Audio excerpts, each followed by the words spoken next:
Bimby Aquino, ibinuking na may bago na nagpapatibok sa puso ng kanyang mami na si Kris Aquino, na isang doktor sa Pilipinas. Pero bago pong ating balita, huwag pong kakalimutan mag-subscribe sa ating channel at pindutin ang notification bell para lagi po kayo updated sa ating mga balita.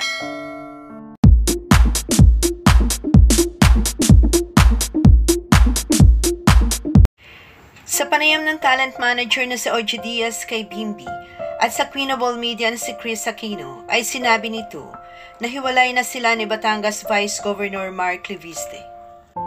Sinabi ni Kris na isa pala si Bimby sa dahilan kung bakit nagtapos na ang on and off relationship nila ni Mark Leviste. Nakangiting sabi ni Kris, hindi sila nagkasundo ng ex-boyfriend. Hindi niya gusto eh. Dagdag pa ni Kris, it matters to me because Beams knows me best. Siya at si Kuya, yung opinion nila, it really matters. Pahayag pa nito, most people would say na dapat yung mga anak ang sumunod sa magulang. Pero sa akin, kasi they'll always be there and alam ko na ang pagmamahal nila sa akin is pure. Sinabi rin ni Kris na tumatak ang sinabi ni Bimby na I don't think you really love him. I think you're just sad.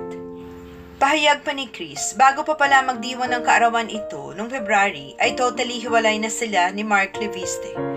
Sinabi pa ni Bimby kay OG Diaz na may bago nang nagpapatibok sa puso ng kanyang mami na isang doktor mula sa Pilipinas. At dito nga'y umamin si Kris Aquino na isang doktor nga ngayon ang kanyang boyfriend.